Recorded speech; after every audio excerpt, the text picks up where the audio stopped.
Je mets les pieds où je veux, Little John. Et c'est souvent dans la gueule.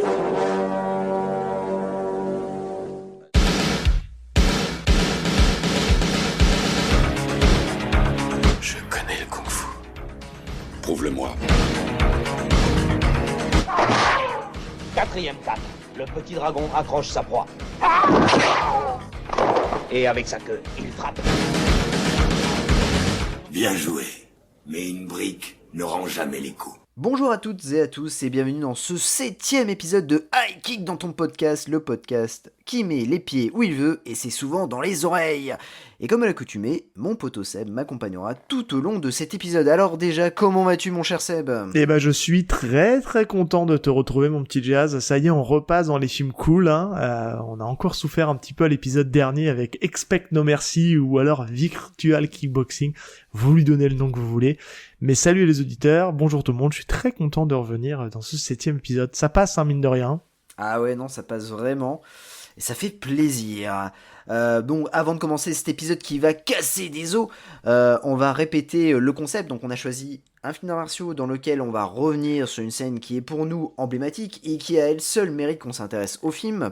Alors bien évidemment au préalable on vous parlera du film, de l'art martial pratiqué par le comédien ou la comédienne, du casting, des anecdotes et on vous donnera notre avis. Bon mon cher Seb, aujourd'hui ça va taper sévère avec un bon film, ouais. Un bon film de fight, on va parler de Blood and Bone de Ben Ramsey, et tout de suite, la bande-annonce. Quelquefois, c'est en sentant venir la mort qu'on devient plus fort. Je vais compter jusqu'à 5. Vous l'entendez, cet enfoiré ? 5.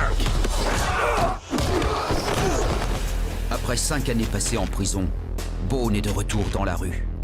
Il y a des règles à suivre. Aucun gangster, les armes sont interdites. Alors c'est peut-être pas le genre d'endroit que vous cherchez.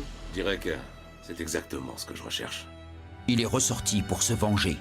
T'as connu Danny ? C'était mon ami. Occupe-toi de ma femme et de mon enfant. C'est la dernière chose qu'il a dit avant de mourir. Et le seul moyen d'y parvenir, On dirait que t'as besoin d'un nouveau combattant. Qu'est-ce que t'as de si spécial, toi ? c'est de se battre. Deux en même temps. Celui-là s'appelle Price. Il a déjà tué 4 hommes sur le ring. En temps normal, tu devrais gravir tous les échelons pour le défier. Toi, mon cher, tu devrais étudier l'art de la subtilité. 5 millions de dollars, j'ai un combattant. Je veux un combat avec ton protégé. Que ton homme soit prêt. Il le sera. Si je refuse de me battre, Tu vas te battre. Et tu vas me regagner mon argent. ton fils est en vie et je sais où il est. C'est toi, mon chevalier blanc, venu me délivrer de cette forteresse. Chevalier blanc, ça me paraît difficile.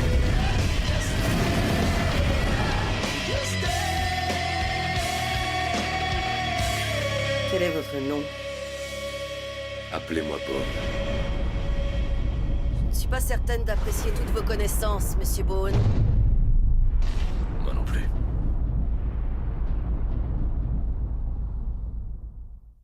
Alors, Blood and Bone est un direct-to-DVD sorti en 2009 avec la star des arts martiaux Michael J. White. Alors, je sais pas si tu te rappelles de cette époque-là. En fait, ce film est sorti à l'époque où le MMA a commencé à se démocratiser. Oui. Et nous avons eu toute une tétrachie de films du même genre dans nos bacs de DVD, notamment les productions d'Hector Echevarria, qui avaient pour l'habitude de mettre sur les jaquettes des grands champions de MMA tels que Rampage Jackson, Georges Saint-Pierre ou encore Keith Jardine, alors que en gros, on va pas se le cacher, on va pas se mentir, ces mecs-là ne jouaient que 5 minutes dans le film. Oui, complètement. C'était juste un aspect très commercial, on va dire. C'est ça. Mais l'avantage avec Blood and Bone, c'est que l'affiche ne nous ment pas et que Michael J. White crève l'écran. Il casse des bouches. Il casse des bouches. Parce que elle est cool l'affiche du DVD, faut le dire. L'affiche, elle est vraiment quali. Et d'ailleurs, avant de parler en fait, de rentrer dans le vif du sujet avec l'acteur, est-ce que tu peux nous parler rapidement du film ? Ouais, alors Blood and Bones, pour ceux qui voudront le voir, on va pas tout déflorer aujourd'hui, parce que ça reste un film avec un twist. Voilà, on le voit venir à 3 km, mais on démarre en fait avec donc le personnage de Michael J. White qui se fait appeler Bone et qui va participer à des combats clandestins et essayer justement de gravir en fait les échelons des combats clandestins. Voilà. On a une scène d'introduction où on voit qu'il est en prison, qu'il sort de prison après, puis qui justement il intègre ce réseau un peu clandestin de combat, et on va essayer de voir qu'il a une cible. Il a une personne dans le viseur qui va essayer d'atteindre parce que il porte un secret lourd. Il a une quête secrète à accomplir. Voilà, j'en dis pas plus. C'est de la tatane. Il y a un petit twist qui est sympa. Il y a une vraie raison pour laquelle il fait tout ça. Et puis voilà. Et puis on se laisse porter par ce film qui est très cool quand même. Je suis bien d'accord avec toi. Alors Michael J. White, c'est un acteur qui aurait pu avoir une grosse carrière au cinéma. Malheureusement, 2 films ont suffi pour lui stopper cette lancée. Oui. En effet, après avoir commencé sa carrière avec les Toxic Avengers 2 et 3, on salue notamment par la même occasion Max de PCF Manga, mais aussi de La Passion du Creep, qui aime beaucoup cette saga. Oh oui, il aime ces films un peu bizarres, un peu déviants. C'est ça. Et du coup, en fait, Michael J. White s'est vu propulsé en fait au premier rang dans un blockbuster qui est sorti en 97. Ça a été un traumatisme, ce film, et c'est Spawn, qui a été un flop monumental au cinéma, malgré le budget, malgré les effets spéciaux. Bon, ce film a très mal vieilli. On peut en parler 2 minutes. Moi, c'est un film que j'ai découvert quand j'étais jeune. J'ai découvert à sa sortie. Je devais avoir 12-13 ans peut-être à tout casser, et j'avais kiffé à l'époque, j'avais adoré ce film, à tel point, pour ceux qui ça rappelle un souvenir, on avait avec mon petit frère enregistré le film en audio, comme ça on se le repassait en cassette, voilà. Putain, je faisais ça aussi. Ouais, on faisait ça aussi. Et c'est vrai que je l'ai revu il y a pas longtemps, et waouh, purée, alors toutes les phases on va dire réelles, ça passe. Dès que ça commence à passer en mode CGI, c'est digne en fait des effets spéciaux de PlayStation 1. C'était déjà dépassé. Enfin, si je me dis mais comment j'ai pu regarder ça à l'époque, c'est horrible, c'est dégueulasse quoi. Mais bon, je garde une certaine nostalgie de ce film quand même malgré tout. Voilà, j'ai pas envie non plus de le défoncer. Ah bah moi c'est la nostalgie, elle vient juste après, puisque c'est en 99, il est l'antagoniste d'un certain Luc Devreux dans Universal Soldier, le combat absolu. Oui. Il arrive à la toute fin. Il arrive vraiment à la toute fin. À la toute fin, ouais. Il arrive à la toute fin, c'est le grand méchant. On reviendra bien évidemment sur Universal Soldier, le combat absolu, donc on va pas tout lâcher d'un seul coup. Mais j'ai une sympathie pour ce film. Bon, ça a été un immense échec au box-office, ce qui va conduire Michael J. White dans les limbes du DTV, avant d'obtenir une certaine notoriété avec Un seul deviendra invincible 2, qui est sorti en 2006. Juste pour revenir sur l'Universal Soldier, moi j'ai juste un petit truc à dire, c'est que je trouve à l'image d'un Van Damme qui a volé la vedette dans Karate Tiger au personnage principal, dont le nom m'échappe, mais tu vas me le redire. C'est Kurt McKinney, ouais. Voilà, de Kurt McKinney. Et je trouve que là, et c'est dommage que ce film ait floppé ou qu'il n'ait pas eu le succès qu'il veut, je trouve que Michael J. White, il vole la vedette à Van Damme dans ce film. Je le trouve martialement au-dessus, supérieur. Et parce qu'il a une diversité de coups, il a une diversité de mouvements, on va y revenir justement après, et je trouve qu'il lui vole la vedette, voilà, clairement, et c'est pour ça que je me dis, purée, c'est qui ce mec? C'est, pour moi, alors j'avais pas fait le rapport, je sais plus, dans ma mémoire ça se mélange un peu, si j'avais vu d'abord Universal Soldier et ensuite Spawn ou l'inverse, mais en tout cas, c'est peut-être ce film-là, Universal Soldier, qui est peut-être mon premier contact avec Michael J. White. J'ai vraiment adoré ce film. Moi, en tout cas, c'est le premier contact que j'ai eu avec Michael J. White, et déjà, je trouvais que l'acteur était gigantesque, martialement parlant. Ouais. Il est largement au-dessus de Jean-Claude Van Damme. D'ailleurs, on comprend pas trop. Que Luc Devreux gagne, mais en même temps, c'est le. Non, il est pas censé gagner, clairement. Il est pas censé gagner. Il se fait bien latter la tronche quand même. Ouais, il se fait bien latter la gueule et il arrive à ressortir de je ne sais où la victoire. Enfin bref, on en reparlera peut-être un jour. Ouais, on en parlera, ouais, tout à fait. Il y a un truc aussi, Michael J. White est apparu en 1995, donc dans un film, et enfin une série B, on va dire, qui est un direct-to-vidéo, et un téléfilm. Oui. Alors, je pense que tu vas me parler de téléfilm. Moi, je vais juste te parler du direct-to-vidéo, parce que c'est un film, voilà, avec Don Oregon Wilson. C'est le Cercle de Feu 3. Il joue, en fait, au début du film, il fait partie d'un gang qui veut à tout prix voler le disque avec, comment dire, les données d'Interpol dedans. Et il se fait tirer dessus par la mafia. Et il a joué dans un téléfilm sur Mike Tyson. Ouais, il a fait le biopic de Mike Tyson directement à la télé, en fait. Et, Enfin, je trouve qu'il est assez crédible, puisque t'as cité en fait tout à l'heure le un seul deviendra invincible, qu'on traitera très certainement un jour aussi, c'est même sûr, où il fait que de la boxe dans ce film-là. Et déjà, je trouvais que quand je le vois faire de la boxe dans Undisputed 2, je comprends un petit peu mieux maintenant pourquoi ils l'ont choisi aussi. Alors c'est un film qui se passe c'est 10 ans plus tôt, parce que c'est en 95, Mike Tyson, mais il est bon aussi en boxeur. Enfin, je trouve qu'il se débrouille très très bien juste en faisant de la boxe et en n'utilisant pas ses jambes, sachant que pour moi son point fort c'est les jambes, hein. Michael J. White, on va se le dire. Oui, et puis bon, il a la carrure d'un boxeur, hein. On le voit physiquement, c'est avec ses muscles et autres. Moi, il m'a toujours impressionné parce que, et puis on va en parler de suite, hein, mais moi, il m'a toujours impressionné. Je trouve qu'il a une souplesse et une rapidité assez folle malgré son poids, qui est quand même, le type, il est, il a des bonnes trapèzes, hein. Voilà, c'est ça. Et c'est compliqué en fait de voir en fait un acteur comme ça, et tu te dis c'est pas possible techniquement en fait, pour qu'un karatéka ou un sportif soit aussi rapide, il faut qu'il soit un peu svelte ou autre, et non, pas du tout. Et ça m'a toujours impressionné, cette carrure de Michael J. White. Et notamment, on va en parler, puisque tu vas nous parler un peu de son art martial qu'il pratique. Ouais, tout à fait. Alors c'est compliqué de parler de l'art martial de Michael J. White, parce que c'est quelqu'un qui a pratiqué énormément d'arts martiaux. Donc, pour reprendre en fait la question que lui a posée Scott Adkins dans, encore une fois, Art in Action, qui lui est consacré, il lui a surtout demandé mais qu'est-ce que tu n'as pas pratiqué en fait.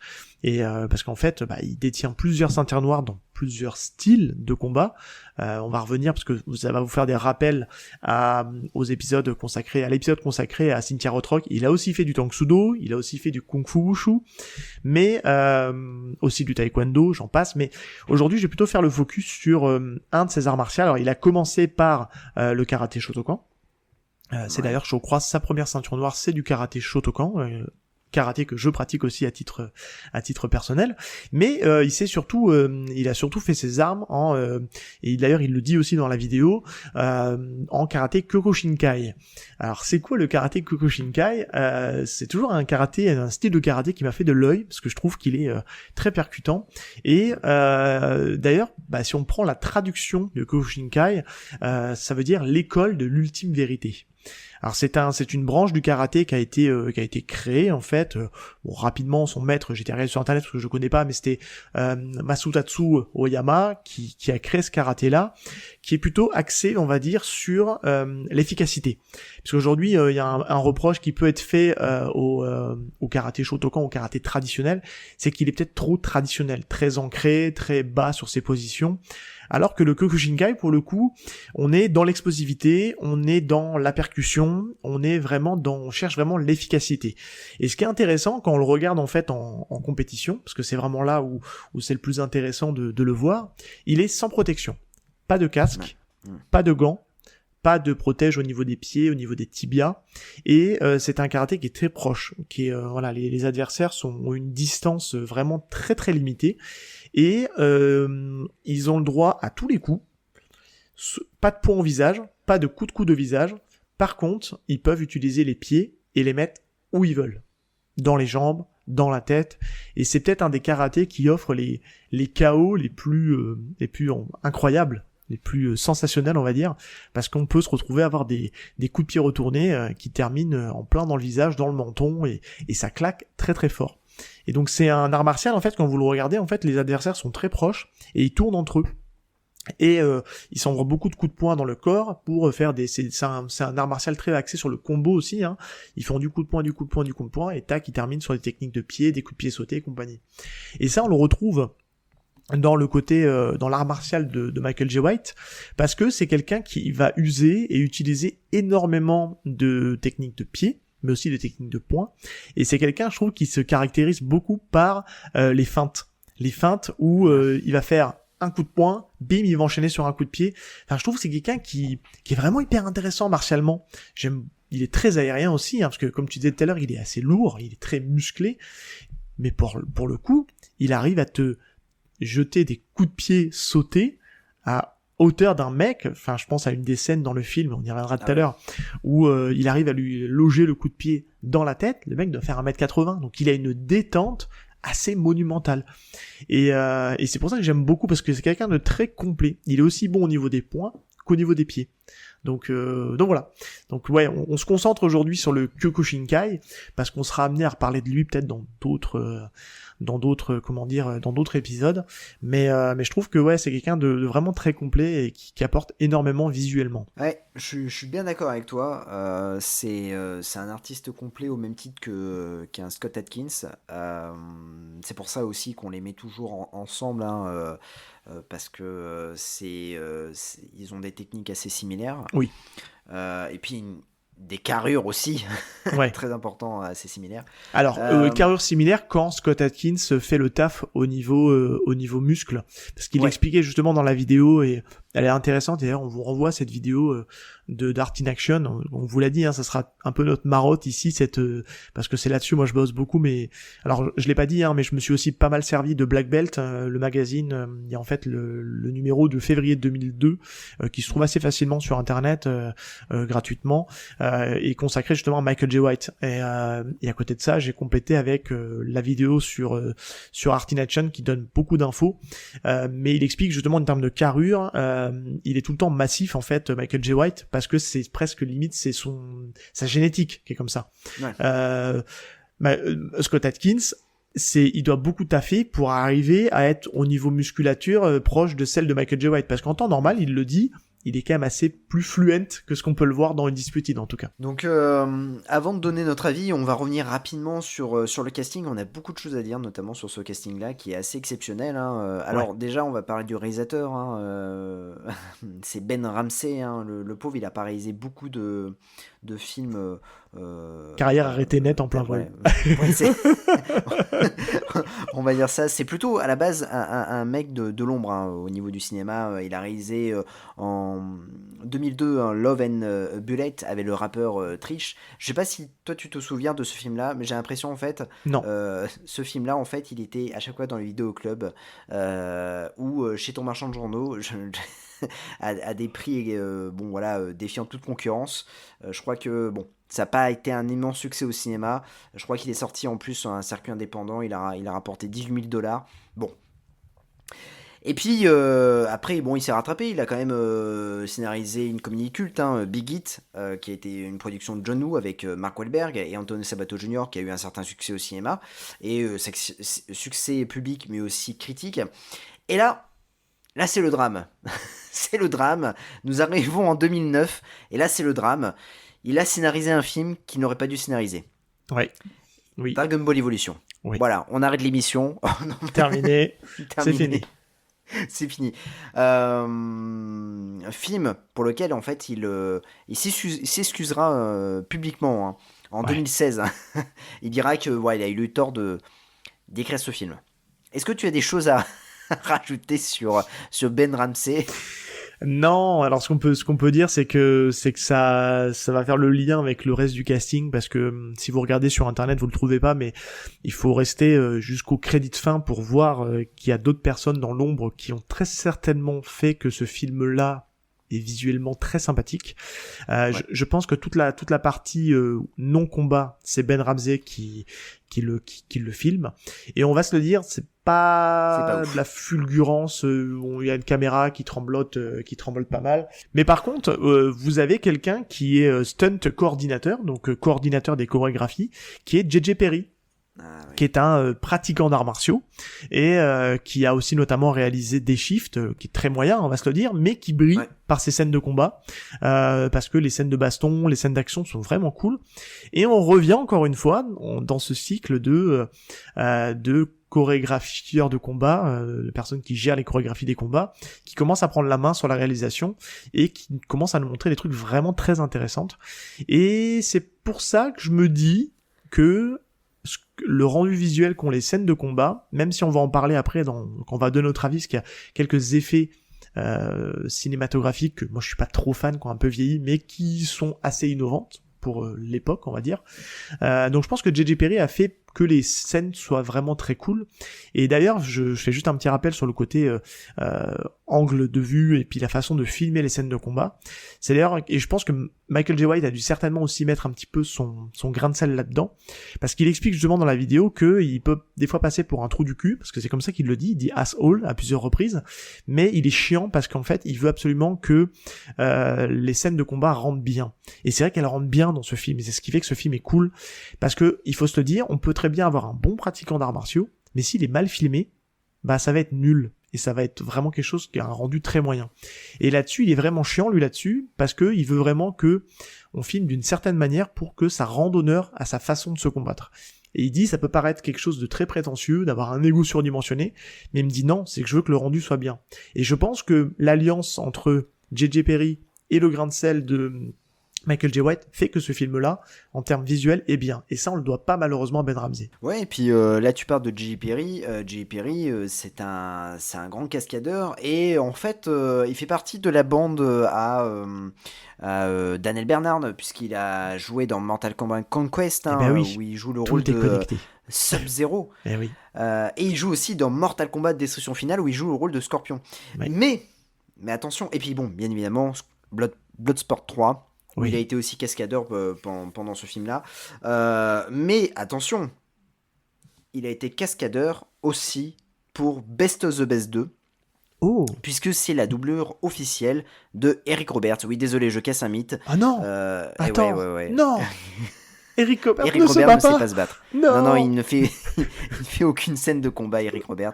Et c'est J.J. Perry qui le remplace. Et puis voilà, pour la petite anecdote, parce que j'ai vu passer une vidéo il y a pas très longtemps où J.J. Perry a tagué Scott Adkins, puisqu'en fait, vous savez, comme nous, que Deadpool 3 est en cours de tournage. Oui. On a le retour de Jackman et de Ryan Reynolds sur le film. Et donc, du coup, J.J. Perry a tagué Scott Adkins, parce que les deux ont joué ensemble, puisqu'ils ont été à la fois doublure, Scott Adkins était doublure de Ryan Reynolds, et J.J. Perry était doublure de Hugh Jackman sur le film X-Men Origins Wolverine. C'est ça. Voilà. Et d'ailleurs, J.J. Perry va peut-être nous alimenter notre bac à films un peu nanar, parce qu'en bossant un peu sur sa filmo, j'ai découvert qu'il y avait un film en 2004 qui s'appelle Sunland Heat. Ah oui, qui, rien qu'à la bande-annonce, fait très nanar, et je suis très curieux d'aller regarder ce film. Je pense qu'un jour, on va peut-être vous en parler dans les films un peu nanar sympathiques. Ouais, voilà, ça peut être pas mal, ouais. On peut refermer la patte J.J. Perry là-dessus. En revanche, on a un acteur qui est en fait, on va dire, un des acteurs les plus connus de ce film, hein, Blood and Bone. Oui. C'est Dante Basco. Oui. Qui à la fois jouait Rufio dans Hook. Ben oui, j'étais content de le revoir là. Il avait quelques kilos en plus, mais j'étais content de le voir là. Et aussi jouait Jimmy Odance dans L'Arme Parfaite avec Jeff Speakman. Tiens donc. Oh là là. Mais c'est fou les connexions qu'on a dans ce podcast. C'est fou, hein, On a aussi le regretté Julien Sand. Ouais, on a appris récemment, au moment où on enregistre, ils ont retrouvé les restes de Julien Sand qui s'est perdu en randonnée en montagne et qui a dû certainement chuter ou un truc comme ça. Et bref, ouais, triste. Et malheureusement, son rôle en fait aurait mérité d'être approfondi. Je pense qu'on en parlera parce que c'est vrai que le final est un peu compliqué, un peu particulier. Et on aurait voulu avoir peut-être une saga de Blood and Bone. Peut-être ça a été prévu. Bon, bref, on en parlera. Et puis nous avons un lot de combattants de MMA. Nous avons Bob Snap. Alors pas Snap, Sap. C'est Sap, voilà, Bob Sap, qui interprète Hammerman. Oui. Nous avons le catcheur Ernest Miller. Ah, il y a du monde, hein. Nous avons Gina Carano. Ouais. Qui a un tout petit rôle, mais qui a un petit rôle, ouais, tout à fait. Qui d'ailleurs est bon, on va pas le dire tout de suite. On va attendre un peu. Qu'on voit à un moment donné, ouais, tout à fait, ouais. Ouais, tout à fait, ouais. Ah, c'est en lien. C'est en lien avec ce qu'on va vous parler, peut-être, ce qui est un peu le concept du podcast, accessoirement. Voilà. Et nous avons bien sûr le regretté, c'est Kimbo Slice, qui a joué dans beaucoup de films de MMA où il faisait des caméos, notamment je crois il me semble dans un Hector Echevarria, il joue dedans et il joue vraiment 2 minutes. Donc, voilà. Alors le Kimbo Slice, on peut en parler 2 minutes, c'est quelqu'un qui a fait un peu le buzz parce qu'il était un peu, il faisait beaucoup de combats de rue. Là, dans le film, bon, bah, il joue le rôle d'un des taulards en fait qu'on voit au début du film. Il brille pas trop par ses combats parce qu'il a pas trop le temps de faire 2-3 trucs. Ouais. Mais ouais, puis on t'a oublié aussi un dernier acteur pour conclure là-dessus, qui est un mec qu'on voit un peu partout parce qu'il a une tête qu'on croise de temps en temps. C'est Eamon Walker, tu sais, qui joue qui joue un peu un peu le parrain, enfin un peu le second couteau de la mafia, qu'on a vu dans beaucoup de séries, notamment Oz, et puis qui a joué dans quelques films au cinéma, notamment Lord of War, etc. Enfin bref, mais c'est un acteur que vous avez déjà vu quelque part en fait. Vous dites tiens, j'ai déjà vu quelque part lui. Et voilà, il est présent dans pas mal de séries télé, etc. Mon cher Seb, qu'est-ce que tu as pensé de ce film ? Eh ben c'est un film que j'aime beaucoup. Même après, alors j'avais déjà beaucoup aimé à l'époque où je l'avais découvert. Je l'ai découvert, pareil, en direct tout vidéo dans les fins de l'année 2010 quand il est sorti, puisqu'il est de 2009. Et de le revoir pour le podcast, j'ai pris encore un énorme kiff parce que je me dis purée, mais c'est super. L'histoire elle est sympa. C'est une histoire d'accomplissement c'est une vengeance, on va dire, avec un pacte que Bone a fait avec un de ses co-détenus, et il va faire en sorte de respecter sa dernière parole. Voilà, je vous en dis pas plus, mais il faudra vraiment voir ce film on va pas vous spoiler ici, parce que ça c'est pas l'intérêt, parce que il y a un petit plot twist dans le film qu'on voit à 3 km, mais qui est sympa, et qui est bien foutu, qui est bien amené, et je trouve que toute cette ambiance de combat de rue est vraiment bien foutue, les personnages jouent bien, il y a une bonne VF, là vaut mieux le voir en VO quand même, parce que je pense que les acteurs ont des voix quand même assez marquées. Ils ont vraiment une signature vocale. Michael J. White a une voix très rauque. Dante Basco, il a une voix très criarde. Donc, il faut vraiment la regarder en VO si vous pouvez la regarder en VO, mais bon, en VF c'est bien aussi. Et c'est un film, ouais, j'aime beaucoup parce que les combats sont bien. Bon, on a un peu ce côté, alors le petit bémol, c'est qu'il y a un côté un peu trop surpuissant de Michael J. White. Il est très fort, il est trop fort. Donc il est assez rarement mis en danger, mais il se bat tellement bien que c'est un plaisir pour la rétine, quoi. Je suis d'accord avec toi, en fait le film est très brutal. Je trouve que les impacts de coups de Michael J. White, on le ressent sur l'adversaire, par rapport à un Billy Blanks qui va taper 6 heures son frangin. Avec Michael J. White, c'est on très ressent efficace. vraiment les coups. Non, puis c'est efficace, hein. C'est très efficace. Les combats sont rapide. très courts, c'est très très court à chaque fois. Ouais. Mais et c'est vrai que tu... Vas-y, excuse-moi, non, vas-y. Non, mais c'est vrai que tu as raison, hein, quand tu vois les scènes qui sont plutôt des plans plutôt cool, ou qui racontent le film, et que tu mets après les plans de combat, tu vois que c'est deux façons de réaliser qui sont totalement différentes. C'est ça. Et c'est vrai que les scènes de combat sont très très bien filmées, et c'est très dynamique, ça ne s'arrête pas. Et puis il n'y en a pas tant que ça, en fait. C'est pour ça que le film est assez bien équilibré, parce qu'il n'y a pas beaucoup de scènes de combat, mais toutes les scènes à côté où il y a un peu de drama, il y a un peu de tranche de vie, on le voit évoluer dans cet univers assez pauvre, précaire, et je trouve que c'est hyper sincère. Enfin, moi j'aime beaucoup cet acteur parce qu'il dégage une vraie sympathie, et il donne un petit côté prétentieux, ça c'est sûr, mais je sais pas, je peux pas le détester, en fait, et je trouve que ça apporte un climat vraiment très sympa à ce film à regarder. Et c'est vrai que on parlait des scènes de combat, elles sont percutantes, elles sont efficaces, ça joue aussi au fait que ce mec-là est très très bon, a une précision assez folle, ce qui fait qu'en fait il est capable de donner des coups et de s'arrêter assez proche du visage ou du corps de l'adversaire, ce qui fait que ça renforce ce côté vraiment très précis dans l'impact des coups, puis vraiment réaliste. Et pourquoi il s'appelle Bone, parce qu'il s'amuse aussi à faire des clés, hein, faut se le dire, et il casse des bras à tout bout de champ, parce qu'il cherche l'efficacité. Et c'est là-dessus où je trouve que on retrouve un peu, même si c'est encore une fois c'est très cinématographique, il a une garde qui est très basse, la garde est rarement haute, hein, parce qu'il estime qu'il est suffisamment rapide pour bloquer les coups, hein, mais ça reste du cinéma, hein, les gens, hein, n'oubliez pas. Mais c'est là-dessus où ça se rapproche beaucoup du Kokushinkai, parce qu'il cherche l'efficacité. Et il y a un petit côté, je vais donner deux effets de là où je trouve que le film a cherché un peu à innover dans le côté martial. Il y a le côté déjà caméra subjective, pour le côté des fois au sol où l'adversaire va prendre les coups de Michael J. White, donc on va avoir l'impression que c'est le spectateur qui se prend les coups. Donc il y a ce côté de caméra subjective qui est très intéressant, même si je trouve que c'est un petit peu mal vieilli. Et il y a la gestion des ralentis avant l'impact. Je m'explique. Ouais. Il y a des scènes où en fait Michael J. White, on lui découvre un peu un sixième sens, enfin c'est pas un sixième sens, mais il regarde, il est beaucoup dans l'observation de ses adversaires, et il va voir en fait que, bon, je vais prendre un exemple d'un combat où un adversaire a tendance à faire un coup de poing, baisser la garde, et ça crée une ouverture. Et il va exploiter cette ouverture, ce qui fait qu'il va pouvoir étaler son adversaire d'un coup de poing au menton, lui casser une dent au passage, tant qu'à faire. Et c'est ça que je trouve qui est vachement bien, parce qu'en fait, ça montre en fait les faiblesses d'une garde. Et c'est ça que je trouve en termes martial qui est plutôt intéressante, et qui vraiment visuellement rend bien avec sa gestion de ralenti, qui est plutôt bien foutue. Et ça, c'est vrai qu'on l'a assez peu vu dans les films d'arts martiaux. Il y a un côté très pédagogique aussi, je trouve. Non, c'est vrai, tout à fait, ouais, je suis d'accord.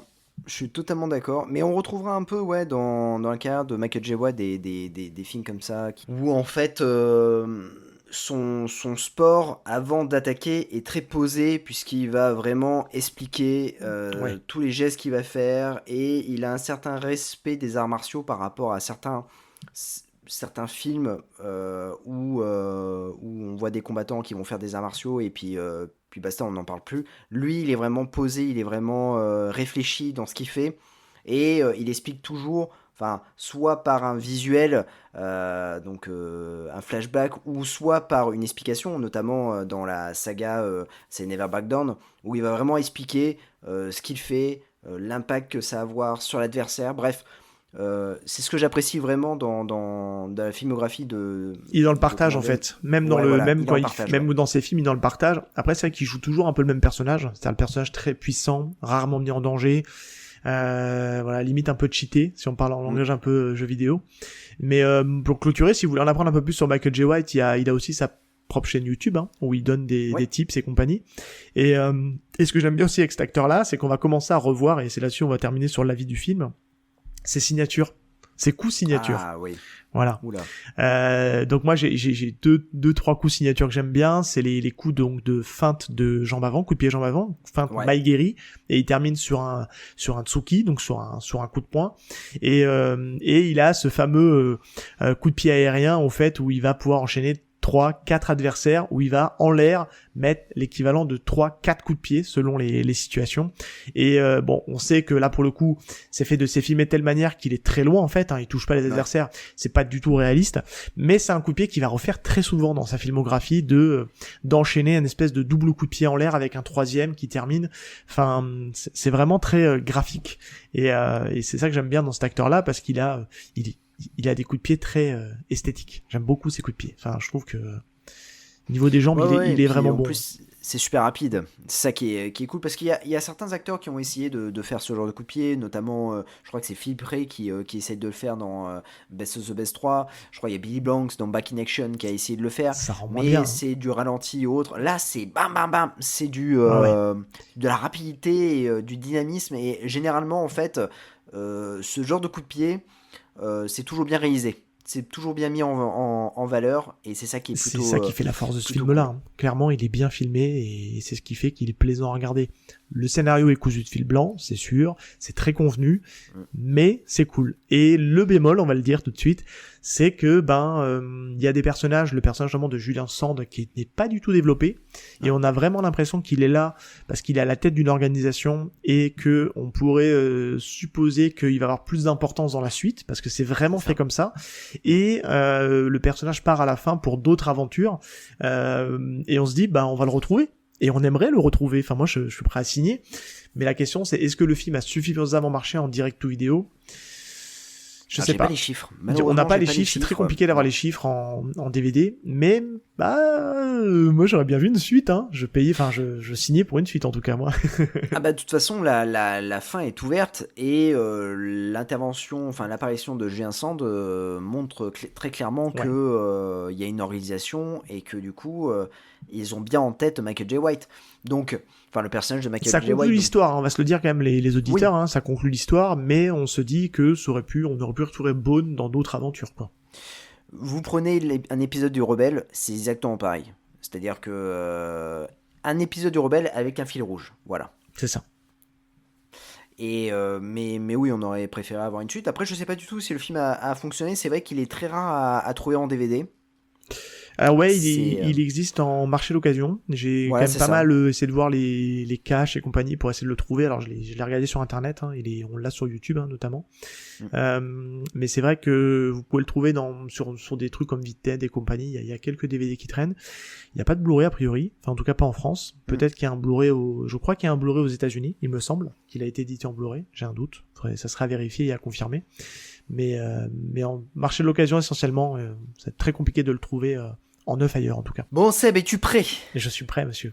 Et bah, passons tout de suite à la scène que nous avons retenue. C'est parti.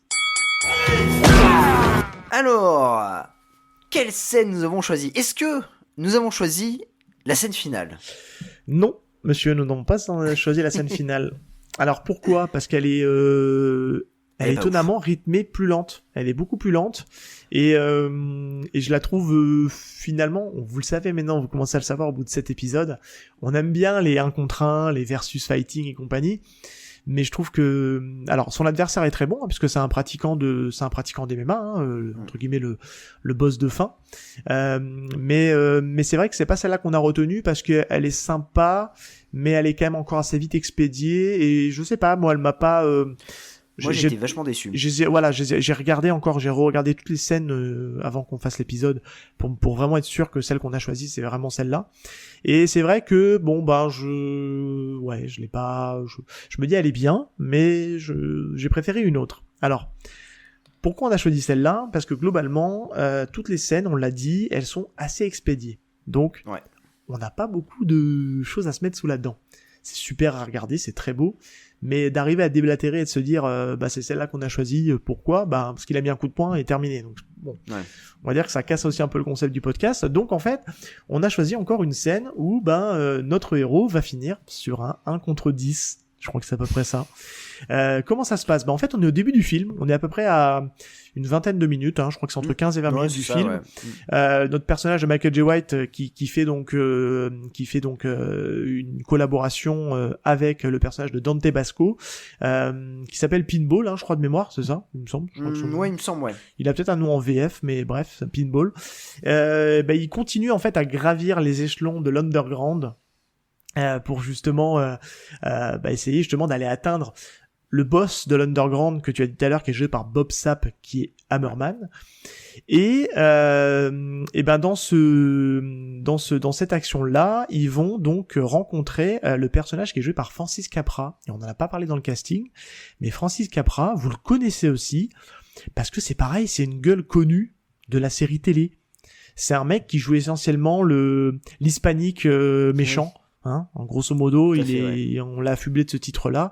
Vous le retrouvez. Alors, il a un rôle assez important dans Véronica Mars, mais il a fait une tétrachier de rôles secondaires méchants dans tous les. Je pense qu'il est passé dans tous les films de policiers. L'Esprit criminel, les The Shield, FBI porté disparu, etc. Enfin bref, les experts. Il a même fait un épisode de Walker. Il a fait un épisode de Walker, mais il devait être assez jeune dans celui-là. Ouais. Donc il a une tête, il fait un peu la tête patibulaire, un peu le méchant, tout ça. Et donc là, il est on va dire l'opposant à la team Michael J. White et Dante Basco. Et du coup, ils vont commencer à se combattre. Et ce qui est bien, c'est qu'en fait, on démarre en 1 contre 1. Il aligne le mec assez rapidement. Et puis en fait, il y a un jeu en fait on peut doubler les paris. Ouais. Et à chaque fois en fait, ça vient rajouter en fait un adversaire, ce qui fait que il passe rapidement en fait sur du 1 contre 1, du 1 contre 2, du 1 contre 4, etc. Et puis ça se termine sur du 1 contre 10. Et ce qui est vachement bien, c'est que dans cette scène-là, il est pas mis en difficulté, mais il étale tous ses adversaires. Et je trouve que martialement, c'est hyper graphique. Il fait du coup de pied retourné, il fait son fameux coup de pied sauté où il en envoie 3 dans les airs, et même 4 parce qu'il en étale 4 en même temps. Et moi j'aime beaucoup cette scène-là parce qu'elle était assez courte, parce qu'elle dure réellement 2 minutes, parce que juste avant vous avez le combat de Gina Carano, on a un combat entre filles, puis après Michael J. White arrive et puis se bagarre. Et j'adore cette scène. Enfin, je trouve qu'elle est efficace, elle montre tout l'art de Michael J. White, qui est aussi bon avec ses poings et ses pieds, et je trouve qu'elle fait carrément le taf, quoi. Alors moi j'ai une anecdote sur le premier combattant, du coup, le premier combattant qui affronte Michael J. White dans cette scène-là. Donc c'est interprété par Tanoai Reed, qui est un cascadeur, mais aussi il est connu pour être la doublure officielle d'un certain The Rock, Oh. et c'est aussi son cousin. Ah d'accord. Eh ben je ne Voilà. savais pas. Ok. Et donc du coup, ouais, il a doublé The Rock, par exemple, dans Le Roi Scorpion, il me semble aussi dans les Fast and Furious, il est aussi sa doublure cascade. D'accord. Et du coup, là, dans cette scène-là, il se fait, lamentablement étalé par Michael J. White en très peu de coups. Voilà. Ah oui, je crois même qu'il l'étale en un coup. Oui, c'est ça, ouais, tout à fait, ouais. C'est un peu l'efficacité de Bourne dans ce film-là qui casse aussi des bras. Hein. Il finit souvent ses adversaires en leur brisant une jambe ou leur brisant un bras et compagnie, histoire de les anéantir et de les terminer. Non, c'est vraiment une scène qui est très efficace et c'est du coup la plus longue et la plus intéressante en termes de chorégraphie. Oui. Parce que le reste, tout est bien dans ce film. C'était juste là, pour le coup, autant des fois on n'a pas grand-chose à se mettre sous la dent. Là, clairement. Toutes les scènes de bagarre sont cool, hein, vraiment. Là, on peut vous le dire. Mais il fallait en retenir une, et pour moi, c'est celle-là qui est la plus emblématique et vraiment la plus sympa, quoi. Donc, non, très très chouette scène qui vous fait bien entrer dans le film et à partir de là, vous vous dites en fait, je vais passer un super moment devant, et c'est vrai. Donc, on vous conseille vraiment de regarder Blood and Bone. Mon cher Saïb, est-ce que tu as des choses à rajouter sur ce film ? Non, juste dire que il faut le regarder. Et que c'est un super film et que c'est un premier Michael J. White. Donc on continue notre tour des artistes martiaux. On l'a pas fini, hein, on a encore plein de gens à aborder.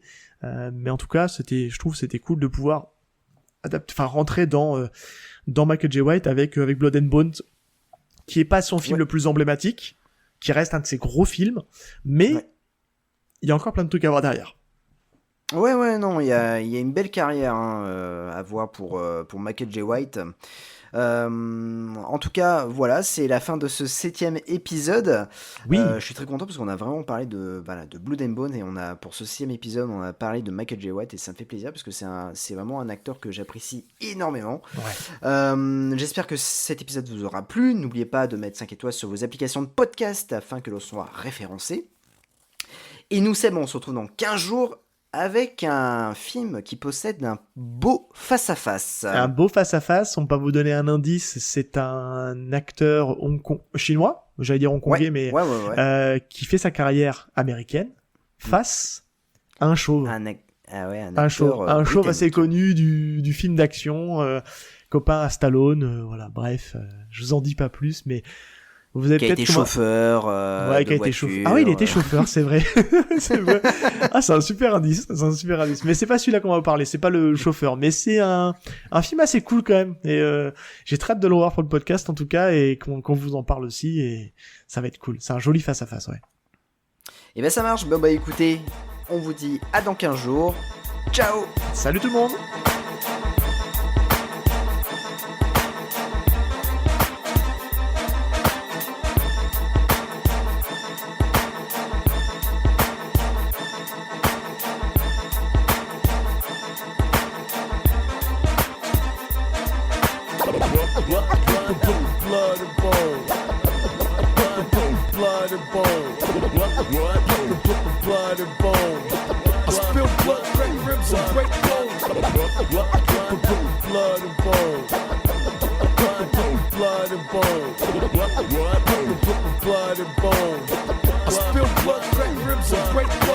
What's up, homie? You're staring at me like you know me. I done been around the block, best believe I'm an OG.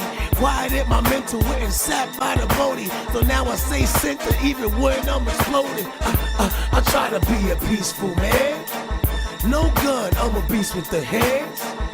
And it could get brutal, dude. Please don't make me have to tank pseudo you. I live in a society of the ultimate... Fulgurance, il y a une caméra qui tremblote pas mal. Pardon, tu couperas ce montage. Parce que sinon je vais péter un câble. Désolé.